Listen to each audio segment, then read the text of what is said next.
Selamat siang, Bapak dan teman-teman. Terima kasih atas waktu dan kesempatan yang diberikan kepada kami kelompok 9.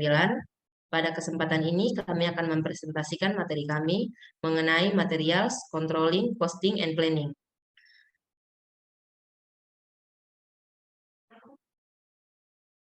Saya Fridolin Indriani Delo dengan NIM 21083. Saya Priscilla Pitosan Wijaya dengan NIM 21095. Saya Febronia Alan Harjayanti dengan NIM 212114098. Saya Tabita N. Mahining Jastiti dengan NIM 21111. Saya Arelia Berlian Davinta dengan NIM 2121141112. Saya Vincentius Dimas Sulfidaya, NIM 18121.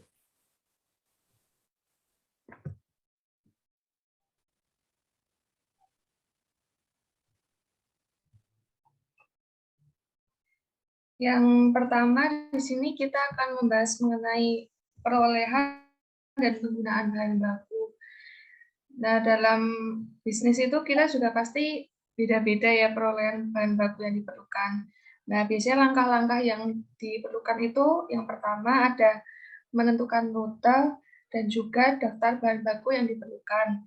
Yang kedua ada anggaran produksi. Yang ketiga ada bukti permintaan pembelian. Yang keempat ada pesanan pembelian. Yang kelima ada laporan penerimaan pembelian. Yang keenam ada bukti permintaan bahan baku. Dan yang terakhir ada kartu catatan bahan baku.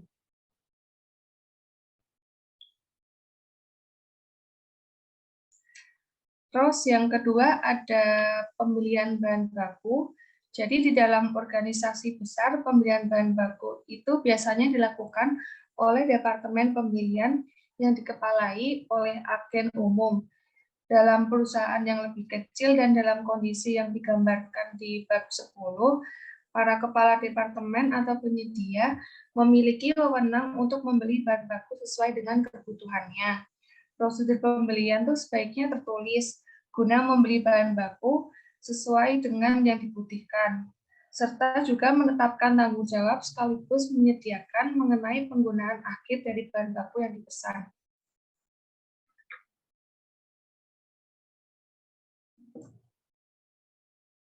Nah, selanjutnya kita akan membahas mengenai pembelian, perlengkapan, jasa, dan perbaikan. Di dalam pembelian perlengkapan jasa dan perbaikan itu ada formulir pembelian, yaitu formulir utama yang diperlukan dalam pembelian adalah bukti permintaan pembelian dan pesanan pembelian. Nah, di dalam formulir pembelian itu ada bukti permintaan pembelian. Yang pertama, bukti permintaan pembelian itu bisa berasal dari pertama karyawan bagian gudang yang mengetahui bahwa jumlah persediaan telah mencapai titik pemesanan kembali. Yang kedua, klerek catatan bahan baku atau karyawan maupun penyedia departemen lain yang bertanggung jawab untuk memberitahukan kepada agen pembelian kapan harus melakukan pembelian. Yang ketiga, ada karyawan bagian riset, insinyur atau penyedia maupun karyawan departemen lain yang memerlukan bahan baku khusus. Dan yang keempat adalah program komputer yang dirancang untuk mengingatkan departemen pembelian kapan diperlukannya mengisi kembali persediaan. Terus yang kedua ada pesanan pembelian. Pesanan pembelian yang ditandatangani oleh agen pembelian atau pihak yang berwenang lainnya memberikan wewenang kepada pemasok untuk mengirimkan bahan yang telah disepakati pada waktu dan tempat yang tertentu. Yang ketiga ada electronic data in charge, yaitu pertukaran informasi atau transaksi antara komputer suatu perusahaan dengan komputer perusahaan lainnya.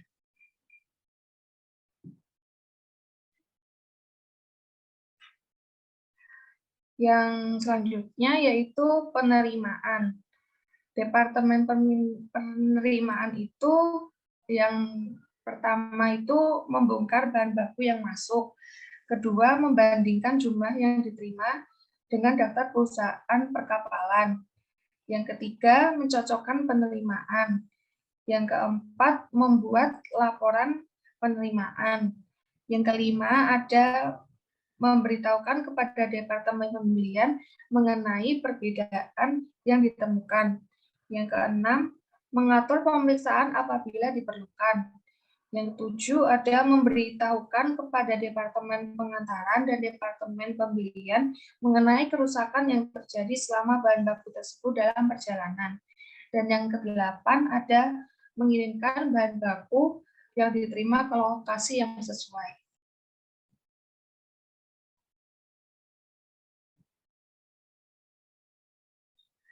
Yang selanjutnya ada persetujuan faktur dan pemrosesan data.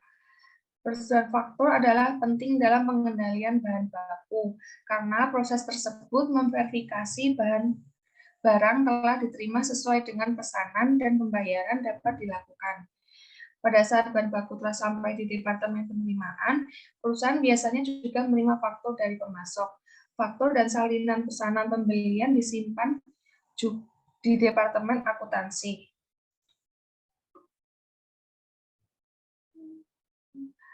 Nah, ini teman-teman bisa lihat contoh dari transaksi pembelian terhadap akun.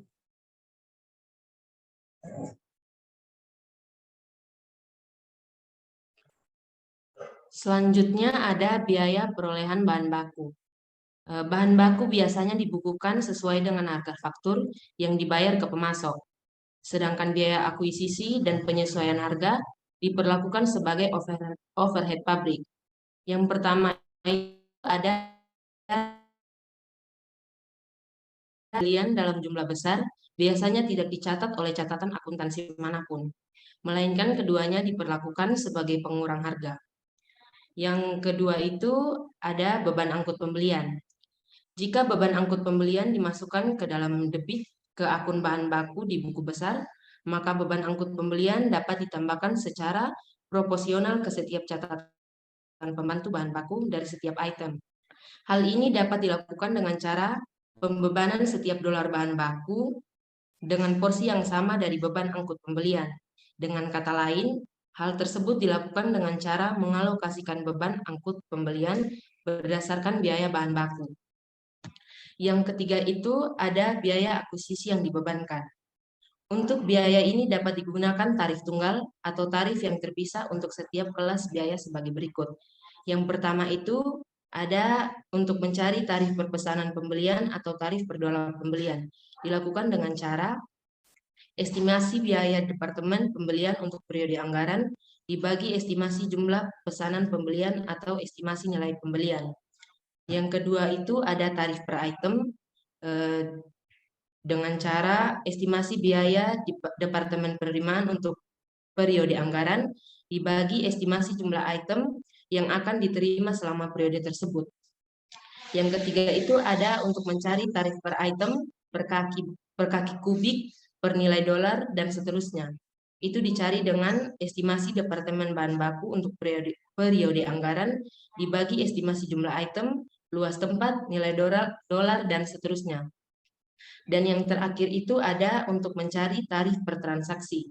Itu dilakukan dengan cara estimasi biaya Departemen Akuntansi yang dapat dibebankan untuk periode anggaran dibagi estimasi jumlah transaksi. Selanjutnya ada penyimpanan dan penggunaan bahan baku. Bahan baku dan salinan laporan penerimaan dikirimkan ke bagian gudang dari Departemen Penerimaan atau Departemen Pemeriksaan. Petugas gudang bertanggung jawab untuk mengamankan bahan baku, menempatkannya di kotak atau lokasi lain sampai dibutuhkan, dan memastikan bahwa setiap bahan baku yang dikeluarkan dari gudang sesuai dengan bukti permintaan bahan baku yang bersangkutan. Dan selanjutnya itu ada pengeluaran dan perhitungan biaya bahan baku. Yang pertama ada bukti permintaan bahan baku. Bukti permintaan bahan baku memberikan otoritas bagi petugas gudang untuk mengeluarkan bahan baku. Bukti permintaan tersebut dibuat oleh petugas kontrol produksi, kepala departemen, penyelia, atau pemimpin kelompok dari bagian pengendali produksi. Yang kedua itu ada pemrosesan data elektronik atau yang biasa disingkat dengan EDP. Ketika EDP digunakan untuk bukti permintaan bahan baku, maka informasi permintaan dimasukkan dan dikirimkan secara elektronik. Dan yang ketiga itu ada daftar bahan baku yang diperlukan atau biasa disingkat dengan BOM. Daftar bahan baku yang diperlukan memuat daftar dari semua bahan baku yang diperlukan untuk setiap pesanan atau produksi run tertentu. Saat suatu pesanan atau produksi run dimulai, semua bahan baku yang terdapat dalam BOM dikirimkan ke pabrik atau dikeluarkan sesuai dengan jadwal tertentu yang telah ditetapkan sebelumnya. Next. Selanjutnya ada buku pembantu bahan baku.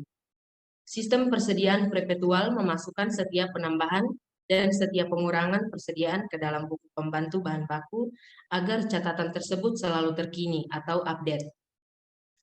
Selain menunjukkan jumlah dan harga dari setiap jenis bahan baku yang diterima, dikeluarkan, dan tersedia, catatan tersebut biasanya memuat rincian dari nomor akun, deskripsi jenis bahan baku, serta lokasi dan jumlah maksimum dan minimum yang harus tersedia.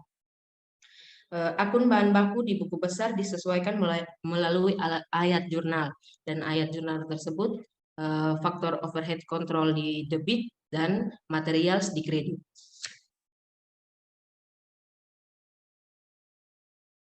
Selanjutnya ada model kuantitatif. Yang pertama itu ada merencanakan kebutuhan bahan baku. Penentuan berapa banyak yang akan dibeli dan kapan akan membeli melibatkan dua jenis biaya yang sangat berlawanan, yaitu biaya penyimpanan persediaan atau cost of carrying inventory dan biaya karena tidak menyimpan cukup persediaan.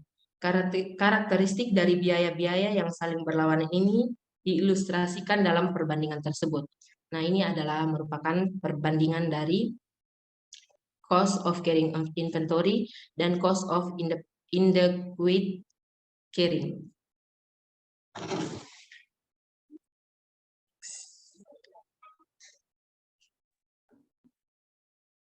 Selanjutnya ada economic order quantity atau kuantitas pemesanan ekonomis adalah jumlah pemesanan atau persediaan yang dipesan pada suatu waktu yang meminimalkan biaya persediaan.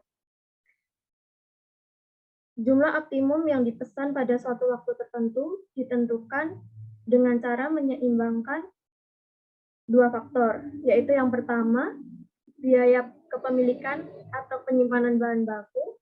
Yang kedua adalah biaya perolehan atau pemesanan bahan baku.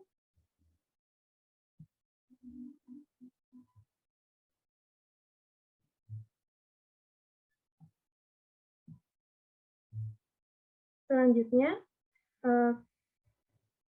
kalkulus diferensial memungkinkan untuk menghitung EUQ dengan rumus menggunakan informasi tentang kuantitas atau jumlah yang dibutuhkan, harga per unit, persentase biaya penyimpanan persediaan, dan biaya perpesanan. Salah satu variasi formulanya adalah berikut ini, yaitu EOQ sama dengan 2 kali unit tahunan yang dibutuhkan dikali biaya per pemesanan dibagi biaya per unit bahan dikali persentase biaya pengangkutan. Atau bisa menggunakan rumus EOQ sama dengan 2 dikali RU dikali CO dibagi CU dikali CC.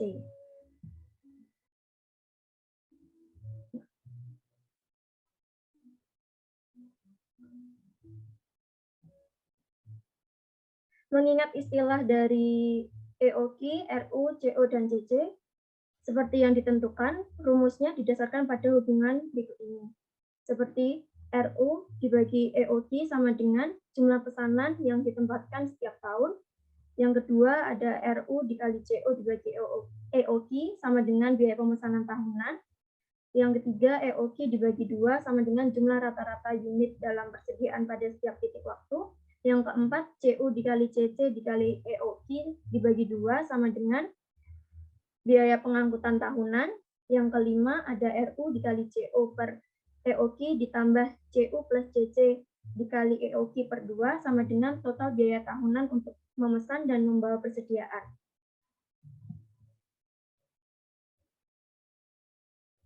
Persamaan terakhir kemudian diselesaikan dengan menggunakan kalkulus diferensial untuk menentukan total biaya persediaan tahunan minimum. Berikut adalah perhitungannya. Seperti yang ditunjukkan pada persamaan terakhir, yaitu EOQ sama dengan 2 dikali RU dikali CO per CU dikali CC. Yang pertama, hasilnya adalah jumlah pesanan yang membuat total biaya pemesanan tahunan sama persis dengan total biaya penyimpanan tahunan. Yang kedua, dalam batasan jumlah tertentu dari biaya pemesanan dan biaya penyimpanan, EOQ menurunkan total biaya persediaan tahunan sebanyak mungkin.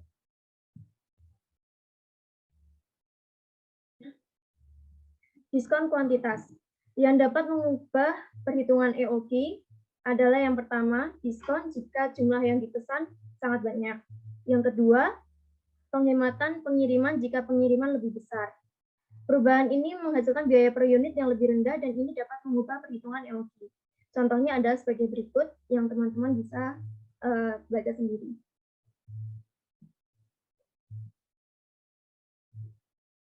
Lalu dari perhitungan yang sebelumnya diasumsikan ada diskon kuantitas yang ada contohnya seperti di bawah ini. Dan ini adalah tabel ilustrasi pengaruh diskon kuantitas dengan membandingkan biaya total untuk berbagai kuantitas pesanan. Formula EOQ dan jalan produksi. Rumus EOQ juga dapat digunakan untuk menghitung ukuran optimum dari proses produksi. Yang pertama, CO mewakili perkiraan biaya setiap tahun. Yang kedua, CU mewakili biaya produksi variabel per unit. Contohnya adalah sebagai berikut. Lalu selanjutnya adalah menentukan waktu untuk memesan.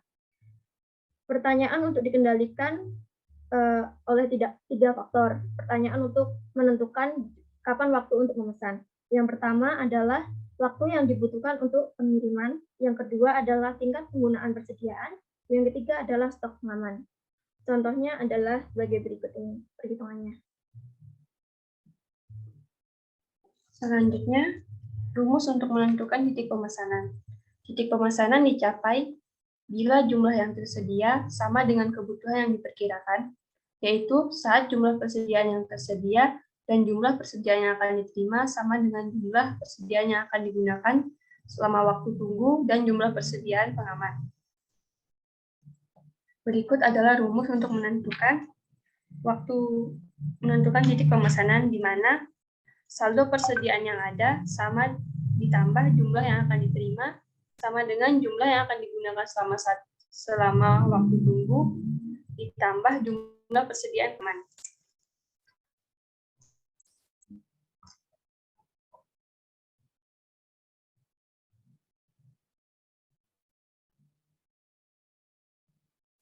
Berikut adalah beberapa contoh untuk menentukan titik pemesanan. Teman-teman bisa lihat sendiri.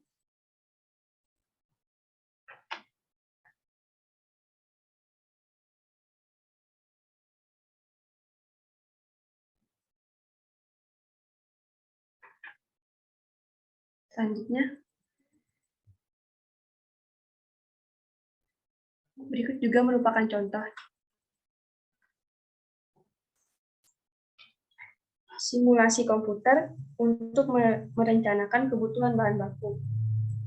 Perencanaan kebutuhan bahan baku adalah simulasi komputer untuk mengelola kebutuhan bahan baku berdasarkan daftar bahan baku yang diperlukan untuk setiap produksi, status persediaan, dan proses produksi.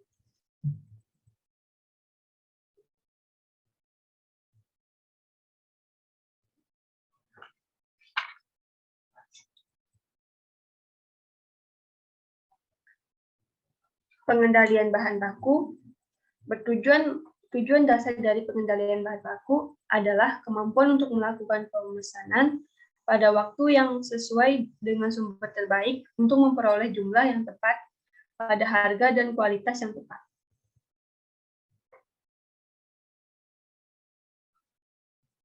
Selanjutnya.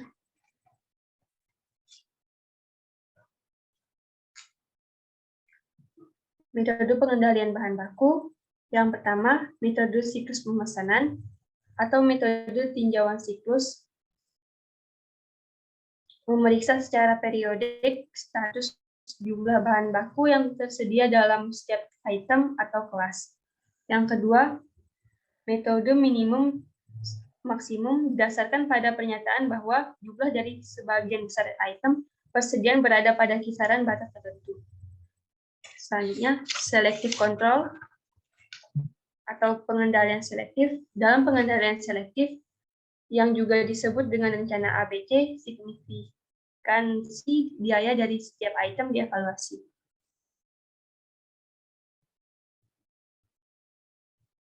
Selanjutnya,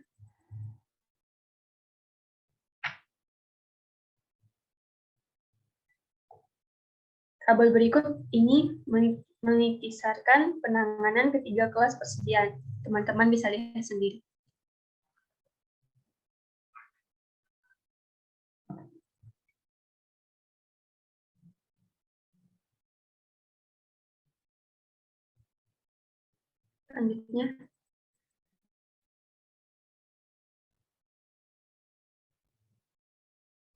Selanjutnya,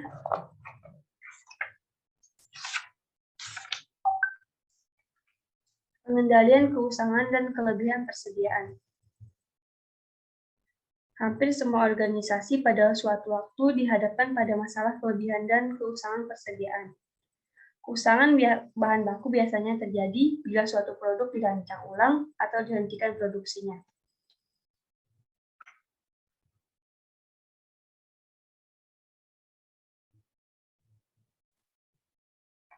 Baik, berikutnya itu ada just in time.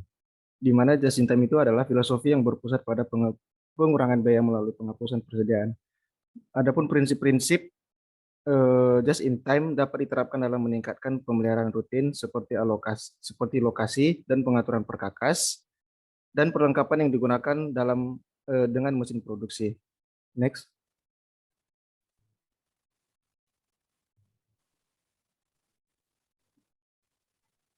Berikutnya itu ada just in time and velocity. Adapun hubungan penting dan langsung antara ukuran WIP dan kecepatan produksi, di mana jika 1000 unit diproduksi per hari dan 2000 unit sedang dalam proses setiap saat, maka 1 unit membutuhkan rata-rata 2 hari, atau 2000 dibagi dengan 1000 untuk melewati sistem. Contoh di atas merupakan gambaran sebagai waktu pengeluaran selama 2 hari. Next. Berikutnya itu ada just in time and production losses, di mana pada stasiun kerja individual dalam produksi, dalam pengurangan WIP sederhana lebih sedikit unit akan menunggu atau pindah ke setiap lokasi, di mana ini dapat memiliki efek dramatis pada kerugian produksi. Next. Berikut ini ada sebuah contoh, teman-teman bisa melihatnya sendiri. Next. Selanjutnya ada just in time and purchasing. Just in time tidak hanya berkaitan dengan WIP, tetapi juga persediaan bahan baku. Tujuannya adalah agar persediaan bahan baku dan WIP ditekan seminimal mungkin. Next.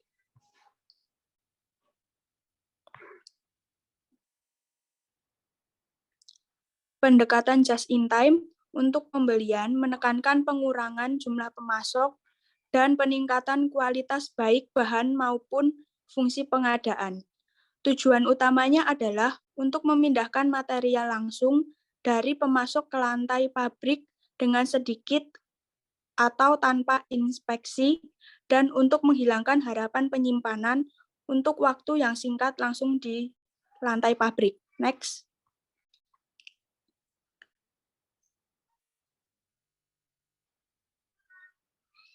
Selain inspeksi, tugas lain yang biasanya dianggap tenaga kerja tidak langsung ditugaskan kepada pekerja sel.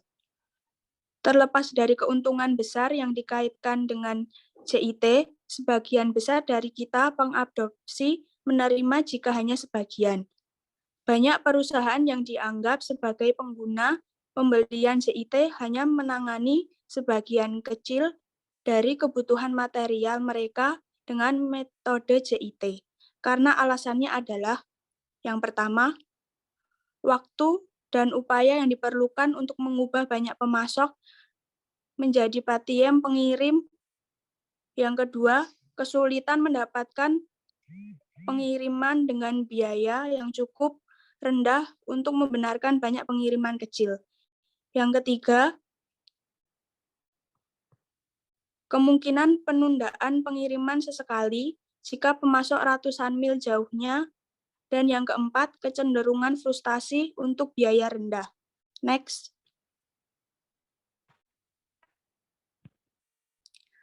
Dampak akhir JIT pada organisasi pabrik adalah kebutuhan ruang lantai. Banyak pengadopsi JIT terkejut melihat berapa banyak ruang lantai mereka tidak lagi dibutuhkan. Penghematan ruang telah cukup besar dalam beberapa kasus untuk memungkinkan konsolidasi operasi ke dalam bangunannya yang lebih sedikit sehingga mengurangi biaya fasilitas. Sekian hasil presentasi kami. Atas perhatiannya kami ucapkan limpah terima kasih.